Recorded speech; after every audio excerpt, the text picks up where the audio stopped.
Hey there, podcast lovers. Looking for a fresh take on the world? Tune into Nikki's World, where we dive into everything hitting the headlines and chat about just what's on our minds. No filters, just real talk. Whether you're sipping your morning coffee or unwinding after a long day, Nikki's World is your go-to for genuine commentary on the real world. Subscribe now if you want to hear the real deal on what's going on. Join the conversation on Nikki's World, where every episode feels like catching up with an old friend. Don't miss out. What's up, y'all? Let's do this.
Oh, hi guys. Welcome to Nikki's World. I'm Nikki, your host, and today, guys, I want to talk to you about what life is like with Kallmann syndrome after 50 and stuff that not a lot of doctors or scientists talk about. But before we go any further, guys, if you guys love Nikki's World so much, seriously, y'all, can y'all please consider donating a cup of coffee for me? Because for the price of a cup of coffee at Starbucks, Dunkin' Donuts, and Cumberland Farms, guys, you guys help keep this podcast show alive. You guys help me curate more stories, more topics like this to talk about. I do accept Bitcoin donations. I am on Ko-fi, guys. If you guys want to support, sponsor, donate, tip, or even commission me for a modeling photo shoot, if you guys love Nikki's World so much, seriously, y'all, please hit that like, subscribe, please give me a review. Good, bad, and the ugly. Also, guys, I do have a bunch of affiliate links to go through. First off is Minds.com. Minds.com is a Connecticut-based social media platform. They are an awesome alternative to Facebook. So if you guys value your right to freedom of speech like I do, and you guys want to be able to say stuff without fear of being blocked, suspended, or deplatformed, guys, well then, head on over to minds.com. Also, guys, I do have the most awesome, and I mean the most awesome affiliate link with Burner. Burner is the less lethal self-defense company, guys. They make their top-of-the-line Burner SD, Burner LE, TCR, Mission 4, and their newest, guys, their compact launcher. So if you guys value your right to the Second Amendment and your right to self-defense, but you guys want to do it in a less lethal manner, well then, ladies and gentlemen, head on over to my friends at Burner.com. And finally, guys, I have this wonderful, and I mean this wonderful affiliate link with North Shore Medical Supply. North Shore Medical Supply, guys, they make their top of the line North Shore Megamax diaper, North Shore Supreme pull-up, and the Eternal boosters, guys. So if you know somebody out there that needs to wear adult diapers and that needs to be put in adult diapers like I am, guys, well then, send them on over to my friends at North Shore Medical Supply and they will make sure that they are diapered up and padded up as always. And before we get this show on the road, literally, guys, if you guys love this episode and any of my other episodes on Nikki's World, seriously, y'all, can y'all please consider sharing this across all the social media platforms that are out there today? Wow, that was a mouthful. That was a mouthful. And yes, guys, I am diapered up as always. I am in my North Shore Megamax diapers with my Eternal boosters, and I'm just in a t-shirt kind of a day, all right? So I'm diapered up, padded up, let's get on with the show, shall we? And before we do get on with the show, I do want to say like this, guys. I know the last couple of days I hadn't been podcasting lately because my schedule has gone AWOL on me because of the fact that a couple of days I had to work the morning shift because I had to deal with a couple of things, had a couple of appointments that I had to go through, and then I got tied up with photo shoots that I had to post on my OnlyFans and Fansly. So I had to do a couple of shoots like that. So things got a little hectic, things got a little busy, but by Monday, things should mellow out and things should be all peachy and cool. So I'm hoping that it gets back to normal and I can start podcasting again to y'all like I promised twice a week. But sometimes grad school, college, work, and your obligations to the country, which I serve in the United States Coast Guard Auxiliary. So they they like pull me in so many different places. So yeah, that does take precedence in a lot of things, but I do try to podcast to y'all whenever I can. So I do try to get a show out to y'all, and I will try to get one next week, at least twice a week or ahead of time for y'all. So anyway, let's get on with the show, shall we? I do want to talk about this topic that me and my friend have been coming out with. As y'all know, guys, I turned 50 years old on May 16th, okay? And I'm one of the first known intersex DSD person. And DSD, by the way, means disorders of sex development, who reached that milestone in their life with this condition. So, quite frankly, guys, I'm one of the first known people to have this condition and to have it at 50 years old, okay? So this is pretty much a milestone to me. This is pretty much like one of those holy shit moments because I'll give you an example. I also have vitiligo too. So I'll give you an example. Michael Jackson, when he died in his 40s, he had vitiligo. I know there are few people that had Kallmann syndromes. They died what in their late into adult age at the time. Me, for example, I'm Laotian American. I'm Asian American. Okay. I have Kallmann syndrome. So at 50 years old and looking like I'm in my 30s, that's a fucking milestone there, ladies and gentlemen. That is a fucking freaking milestone for me.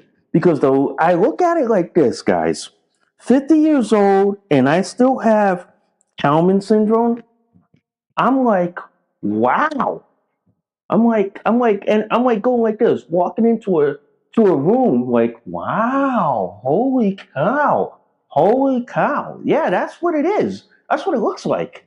50 years old, walking into a room with Kallmann syndrome, and I still look like in my 30s because, quite frankly, guys, I've never aged at all. So, quite literally, at 50 years old, guys, I look like in my 30s, okay? Somewhere around like 30, 35. I look somewhere around that ballpark. The youngest they've pegged me was somewhere between 25 and 35. So I'm around that age group right there. Okay, that's where they pegged me as. But in reality, I'm just a 50-year-old who has Kallmann syndrome, who looks way younger than their age, and quite literally, guys, I look young enough to pass as a like a mid as a late 20s and early 30-year-old. All right, but the funny thing is, I still have all my shit together. Let me see. I have my micropenis, ambiguous genitalia, gynecomastia.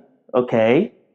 I still have my, let's see, my deafness in my right ear, but still holding on well in my left ear. I still have my no sense of smell. So, quite literally, guys, I still don't have that. So quite literally, I'm lucky to get away with this shit. I really am. But the fact of the matter is, guys, being at this age right now and being younger looking at this age with my condition and with all the shit that I'm going through, I sometimes get misread or misgendered as a biological man. And I quite literally and frankly tell people I don't even look like a biological man. I can't even be a biological man no matter how hard medical science and society tries. Many times I get people who try to misinterpret me as a man in a dress, or they misinterpret me as, are you a transgender person, or are you a sissy, or what the fuck are you? It's like, I literally, at my age and with my medical condition, give these people basically a brain freeze and basically like a blue screen of death, because when they see me they think that, oh, you're supposed to be a man, you're supposed to look like a man. But then the problem is, many of these people that misread me from the point of view of what Western men are supposed to look like, what Western European or Latin American men are supposed to look like. But the problem is, they can't go past beyond their border and go into, say, Middle Eastern, South Asian, Southeast Asian, or East Asian, or Asian. Okay? They can't get past that. But the fact of the matter is, they still misread me, and then they still try to say, oh, you look like a man. You look like a man, but quite literally and quite frankly, and God's honest truth, I don't even look like a man. I don't even look like a biological man. I mean, I couldn't even be a biological man no matter how hard I try. And the fact of the matter is, no amount of biology and medical science and the current medical technology out there will ever get me to look like a biological man. For all intents purposes, guys, I don't even come close to looking like a biological man. And that's because puberty has never hit me. Okay? I've never gotten hit with puberty no matter how hard people try. Okay? The fact that I've literally gone through life without puberty of some sort, or go through all the normal puberty cycles that men and women go through, I literally don't. So I tell people that I grew up looking like a young kid in my 20s, 30s, 40s, now in my 50s. So I grew up essentially looking like a looking like a teenager, or as I put it in my own way, like a tomboy girl who basically likes to do boy stuff but dresses up like a girl. But in my case, as a DSD person, I'm just a tomboy who never got hit with puberty, and who's lucky enough, quite frankly, to have a body that I can literally get away with wearing men and women's clothing and would be totally fucking normal. Yeah. The one thing I want to talk about, guys, the one thing I want to talk about is what changes like happens after you turn 50. Okay? After you turn 50, and I'm gonna give you the scared truth, but the scared reality check truth here. After you turn 50, and when you're gonna hit 40, you're gonna see these changes happen.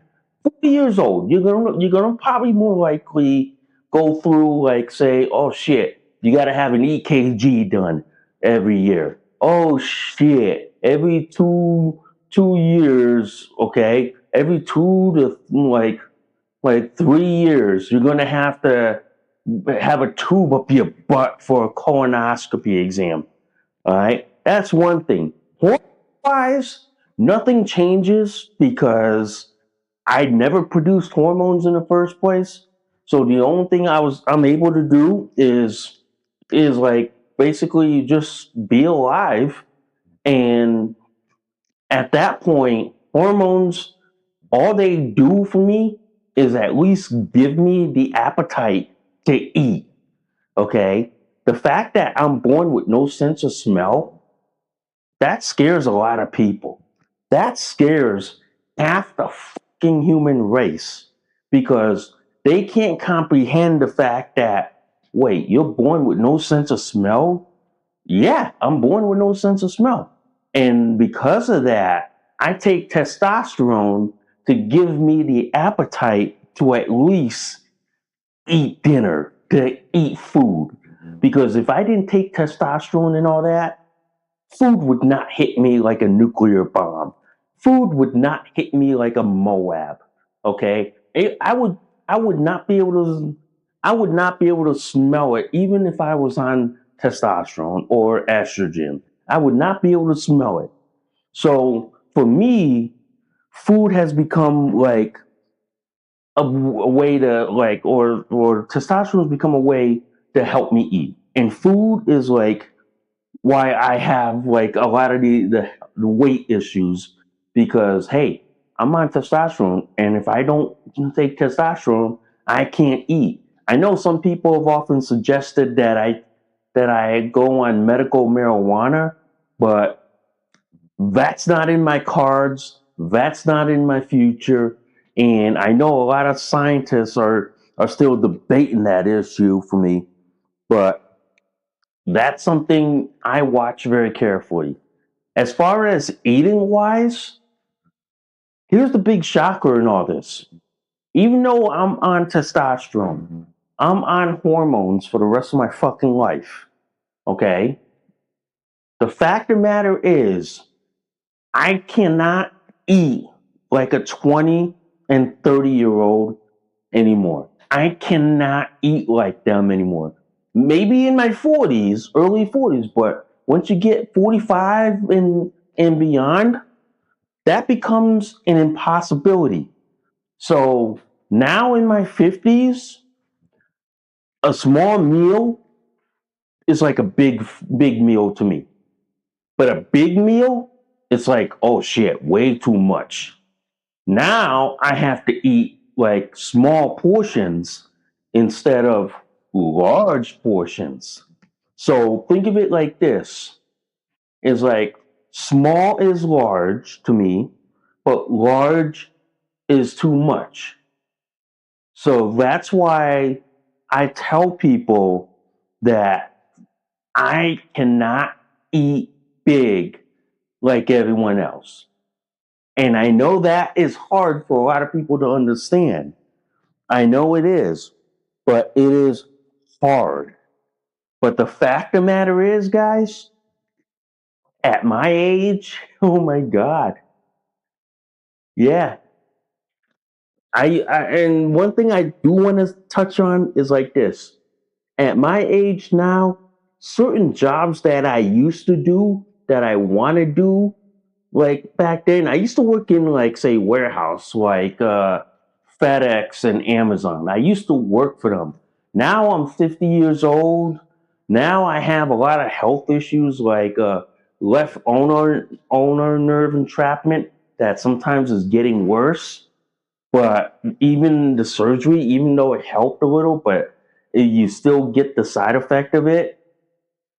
But I tell people now I can't do a warehouse job in my 50s. So once I hit that age mark, it's like, sorry, can't do warehouse work anymore. So at like 50 years old, working in warehouse is like a no-go because at my age, if I develop health issues like that, orthopedic, cardiac issues, that's it. Can't do much anymore. Can't do any of it anymore. But that's why I try to tell people at my age and at my condition, I know there are certain things I can and can't do. One of them is working at warehouse work. So medically speaking, I had to leave that warehouse job. But now that I'm a case manager working on my master's in social work, that's a lot more palpable on my body. Okay. That is. And one thing I do notice also is like this. Even though I can stay up way late, but I pay for it dearly in sleep. For example, guys, I can sometimes, if I was not working, okay, if I was not going to a photo shoot, or if I was not on Coast Guard duty, I can get away with 7 hours of sleep, no problem. I can literally get away with that, okay, on a good day.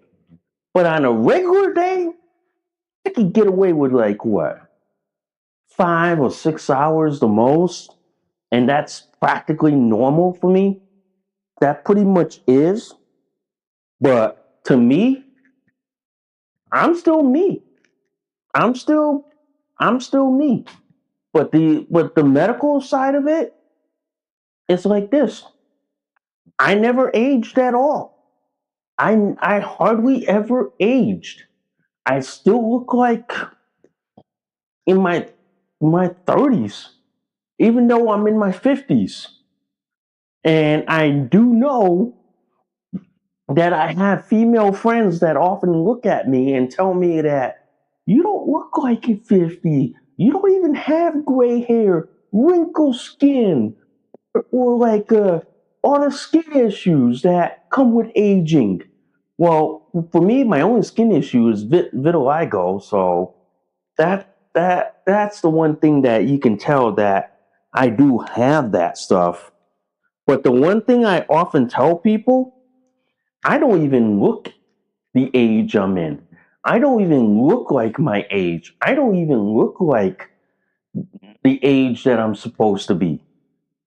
Okay. And that's what scares a lot of people, especially my endocrinologist, my primary care.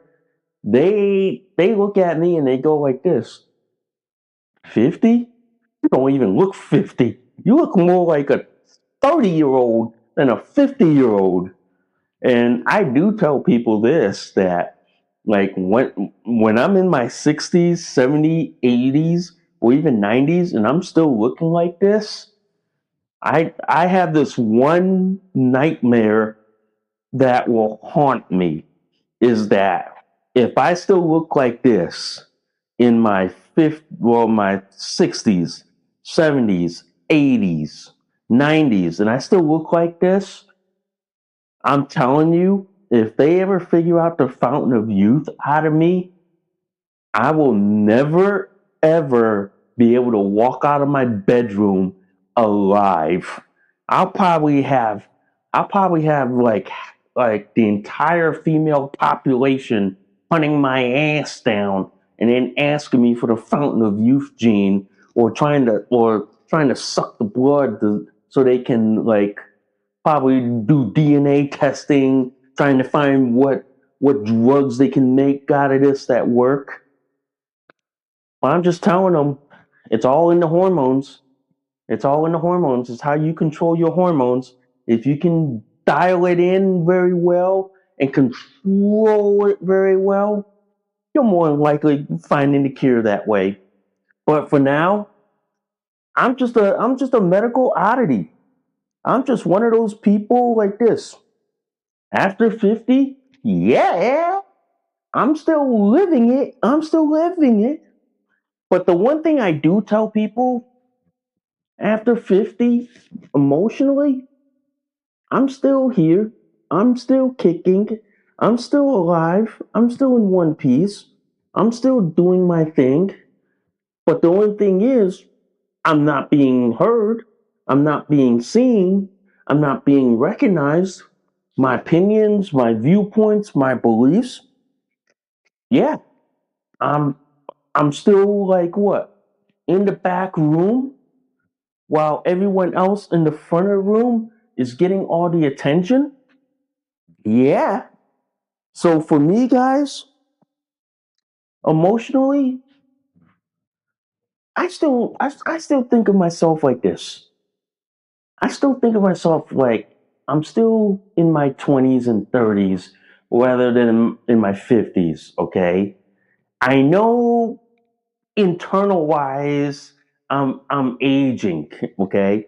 Internal wise, my heart, lung, liver, kidneys, okay, my spleen, my bladder, and all that. Yeah, it's aging, okay?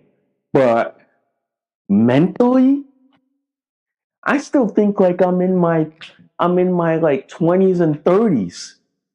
But physically, looking at my skin, my body, and all that, don't even look like my age. Don't even look like it. So emotionally, I still think like I look like in my 20s and 30s than I'm supposed to be in my 50s. And that's the biggest mismatch of it all. That's the mismatch right there. That is, man. That is. The fact is like this.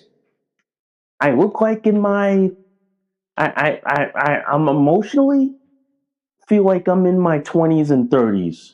Many times I still have those emotions because sometimes I'll give you an example. When people want to piss me off in my 20s and 30s, yeah, I'd like to go strangle them so far up the neck that by the time I'm done they're gonna need a trauma surgeon. But now I'm in 50s. I'm like, fuck this shit, man. Yeah. So that's why now I go like this. If I was in my 20s and 30s, I would strangle them and beat the living shit out of them and kick their ass. Now I'm in my 50s. I'm like, let it go, man. Let it go. But I still have that mentality and still have that drive. But I tell people, I'm in my 50s. I'm like, dude, even though I would still like to kick somebody's ass, but I just go like this. It ain't worth it at my age. Yep, it ain't worth it. And I'm telling you guys, that's one hell of a good coffee. That sure is one hell of a good coffee. But I do tell people like this, emotional wise, yeah, I still have the emotions of a 30-year-old, but then I go like this. I'm 50 years old and I go, how does that play out? How does that play out in society? That you're 50 years old, but you emotionally feel like you're still in your 30s. Well, I still do because, quite frankly, I hadn't broken a hip, I hadn't broken a knee. I hadn't had a hip replacement or a knee replacement. I hadn't had those yet. So, thank God, thank Buddha that I don't have those yet, man. So I didn't have those, so that's a good thing, okay? But emotionally, yeah, I still. I still have feelings of a 30-year-old, even though I'm 50, but I still have those emotions, so it's still there and it's still like, yeah, but I look at it like this, guys, and I look at it like this. I'm still young. I'm still up there, but I look at the reality. Yeah, I'm 50 years old. Still have the emotions of a 30-year-old, but in an age bracket of 50, but looking like my 30s and having the emotions of a 30-year-old. That's like that. Let me see. If y'all watch that TV show in the 1980s, okay, in the late 80s, I'm gonna say the mid to late 80s to early 90s, there's that show called Doogie Howser, MD. If y'all watch that, that's sort of like me, okay? That's sort of like me where I look young. I have the emotional intelligence of a 30-year-old, but then the problem is that I'm working around people who look like their actual age, who look like their actual height, who look like that they have the emotional maturity for their age.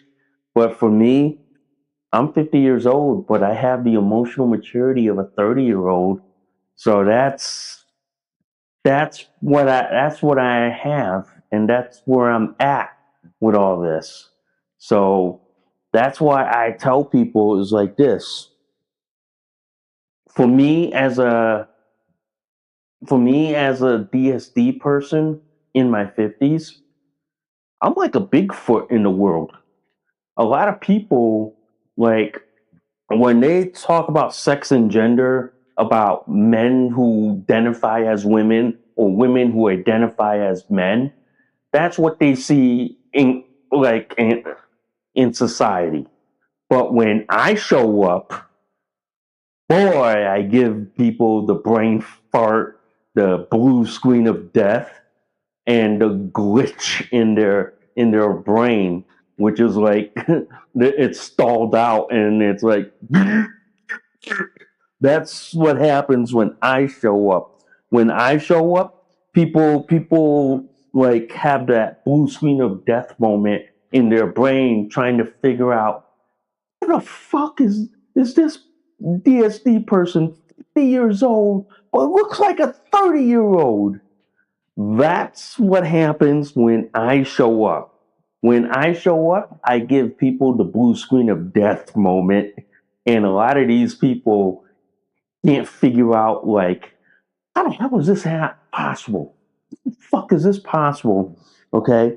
How the fuck is this possible that for someone like me who has a DSD condition and who has a very rare genetic condition that can still look like in their 30s, but is actually 50 years old? I tell people this. Yeah, but if people found out, if the world found out that I'm 50 but look like in my 30s, I'm telling you, it is going to be an earth shattering moment. I wouldn't be surprised if every news outlet or every talk show circuit asked me to do an interview with them. I wouldn't be surprised if Oprah Winfrey calls me up and says, "Hey, we'd like to do an interview on you. We like to talk about why you look this young at this age." I tell people like this. If I knew and I knew this, you think I would be here right now? I would be in hiding in less than 2 seconds flat. I know my hometown would be so inundated with people trying to find the fountain of youth or the forever young person, which is probably me, but then I'd be like, what? One of those Bigfoots who's hidden in plain sight, and I'd be one of those people that yeah, you know I exist. You know I exist, but finding me would be like finding a needle in the haystack. Or as I say like this, if you can find Elvis Presley, you probably more likely can find me. It's probably that simple. It probably is. But I do tell people, man, being being who I am, having two rare medical conditions, yeah, I'm like the medical Bigfoot. Okay? I'm like the medical Bigfoot here. I'm like one of those that people will sit there and go, "Are you this young looking? How are you looking like this? Looking like that?" And still getting away with shit like that. I just tell people it's like this. Yeah, I get away with it, and I get away with it better than everyone else. I literally do. And that's something I literally do as a DSD person. Now, how I live with this, the practicalities of this every day, I tell you what, having my DSD condition at 50 years old, okay, I'm still able to eat like everyone else. Although I have to take testosterone to have that normal male appetite. And I'm telling you, if you ever seen biological men eat and their appetite level, that's what I have with testosterone. Without testosterone, ladies and gentlemen, and because I'm born with no sense of smell, being able to eat becomes a huge challenge. It becomes an insurmountable struggle. It literally is. And because I am born with no sense of smell, I can't even like visualize food unless it was basically put in front of me. Yeah, that's the reality of it. That's the reality of all that. But the other thing is, guys, at my age, yeah, my bladders are starting to become an issue. Okay, at my age, yeah, I know the minute I start drinking certain drinks like coffee or beer, oh yeah, I'm going to be peeing like no fucking tomorrow. So at my age right now, at my age and my condition, I know I have to wear adult diapers because I know that what beer hits you different. Coffee and beer hits you differently when you're in your 50s versus what 20s and third like 20s, 30s, and 40s. So in your 20s, 30s, and 40s, it's a little different. But if you're in your 50s and you drink beer and you drink like what coffee, it hits you a little differently. It really does. It hits you so hard sometimes that you literally have to like minute I take a sip of a cup of coffee. Oh yeah, in about like what half hour later. Oh yeah, I'm going to be going to the bathroom. So that's why at my age now, yeah, at my age, I have to start wearing a diaper because if I drink certain foods or drink certain drinks, oh, I know I'm gonna be going to the bathroom. Beer? If I drink beer, I know I'm gonna go to the bathroom within a heartbeat. I know I'm gonna be like pissing like no tomorrow. So yeah, that's the one thing I had to start wearing. The other thing, guys, is how much I eat. How much I eat now versus how much I ate in my 20s and 30s and probably early 40s. In that age bracket, ladies and gentlemen, oh my God, I could eat like a fucking vacuum cleaner. I could suck food down like no tomorrow. I still can guzzle milk, a gallon of milk like it's nothing. I could still guzzle it. But food like pasta, fish, meat, and all that, I have to bring that portion down to a small size that I can eat. So basically, guys, I have to bring that down so small that a small plate is like a big meal to me. But a big meal is like, oh man, that's too much. That's excess. That'll make my stomach puke. I'll be like I'll be throwing up. So that's why now I watch what I eat. I watch my portions. I portion control like if I'm losing weight. Yeah, that's one thing I tell people. My age now, I portion control. I portion control like what I eat. And it's one of those things I tell people, yeah, gotta start learning portion control because even with me, I gotta start looking at like how do I control how much I eat? How do I control how much I have for dinner and all that? So that's one thing I have to do. The other, ladies and gentlemen, the other, and I've noticed this a lot, guys, is that now my sleep goes a little earlier.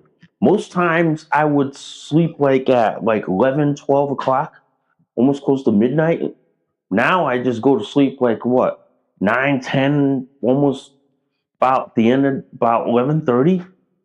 Yeah, because my body now is like going like this. Yeah, you're gonna have to start prioritizing sleep more than prioritizing everything else. You're gonna have to start prioritizing like, hey, when you're gonna get some sleep? When you're gonna get some sleep? That's why now with my new Apple Watch 11, I still have to keep an eye on all those things. I still have to watch all those things and all that. But yeah, it's one of those things you gotta do and you gotta watch. It's like those things that you go, yeah, but now at my age, now at my age, I go like this. Being able to reproduce has gone completely out of the picture because I hit the age mark right now, ladies and gentlemen. And this is something I don't tell, and a lot of people in the DSD community don't tell. At a certain point in your life, you're gonna realize that reproducing is gonna be out of the picture. So for people like me, being able to get a girl pregnant to reproduce, to bear a child, to have family, that's completely gone. That is completely wiped off the table. So that literally was like gone. And I'll tell you, it has been gone since in my like 30s when I stopped dating, and in my 30s, 40s, and now in my 50s, I don't even date. I don't even have a girlfriend.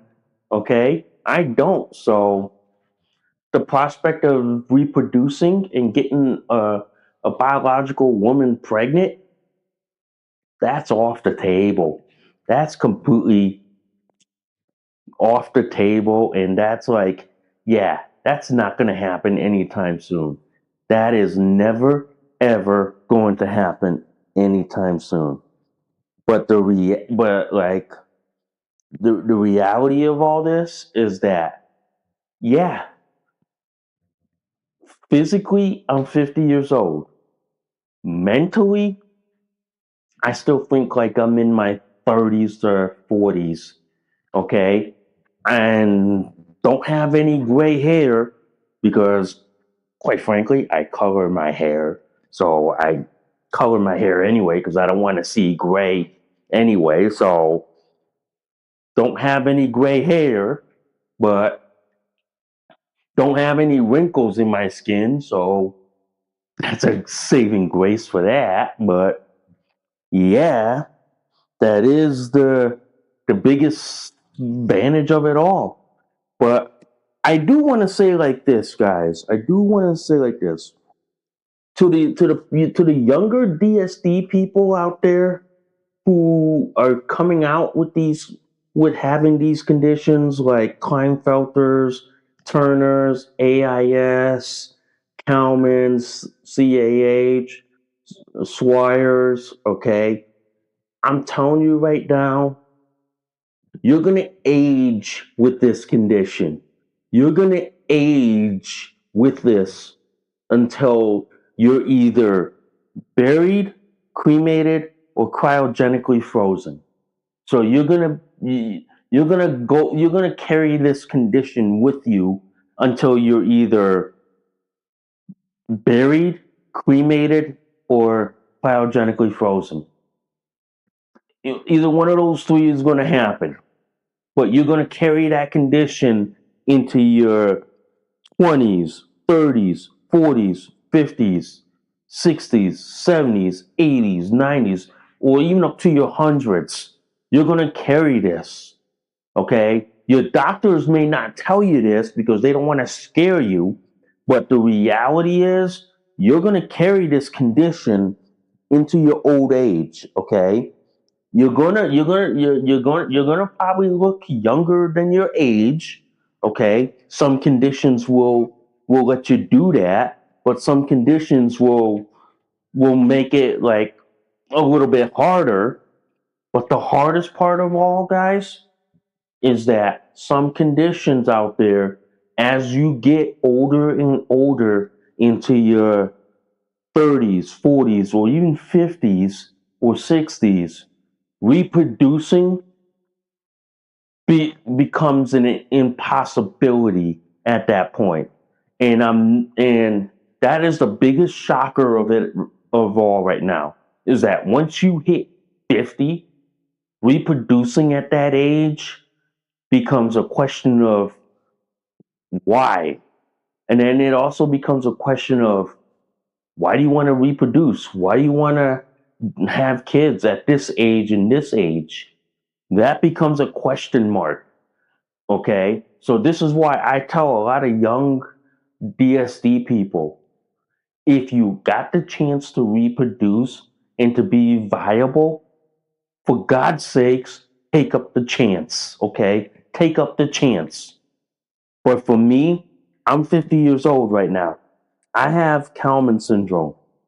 My odds of reproducing have basically taken a fucking nosedive to the point where basically being able to reproduce, have kids, has become like next to impossible, has become basically the Mount Everest of medical science. Okay.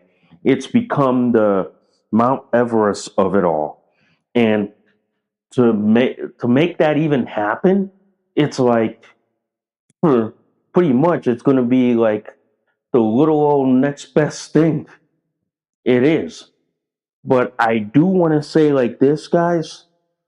Be for me in having this condition, it's like I'm one of the first people known in the DSD community to hit 50 years old and to have this condition at 50 years old. That's a milestone in itself.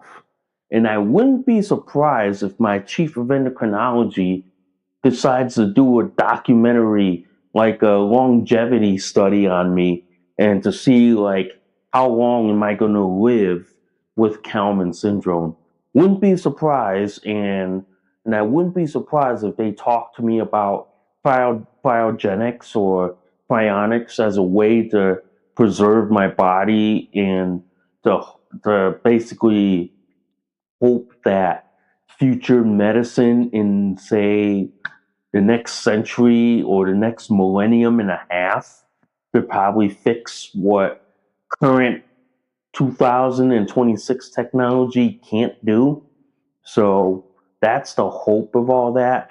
But the one thing I want to tell people is that when you have medical conditions like this and you're in your like 20s, 30s, 40s, 50s, 60s, 70s, 80s, 90s, or even your hundreds, I'm telling you this, it's going to be lifelong. It's going to be forever. You A lot of people think that, oh, this is going to go magically go away if you this and this and this. In this current state of technology and the current medical science that we have, that's wishful thinking. That is a pipe dream. But the reality of this, you're gonna carry this DSD from birth to death. You're gonna carry it with you. And I'm in my 50s. I'm probably gonna carry this with me until the day that I am cryogenically frozen. Okay? That is probably gonna happen. All right. So to the young people out there, this is a lifelong condition. There's no escape button. There's no ejection seat from it. There's no exit at a certain age. You're carrying this for the rest of your life, whether you like it or not. So I'm telling you guys, you're gonna carry this from birth to death. And my advice to y'all, learn to deal with it, learn to accept with it, learn to play along with it, and learn to take advantage of it. Learn to take advantage of your condition. Because there are some people who would be jealous and envious of it. And they would literally do anything to get it. They literally would. All right? They literally would. Oh man, oh man, oh man. That was a good long show, guys. That was a good long show. But anyway, I want to thank you guys for listening to Nikki's World. I'm Nikki, your host. I will see y'all soon. Bye for now. You just listened to an episode of Nikki's World. Thanks for listening. We'll see y'all soon. Bye for now.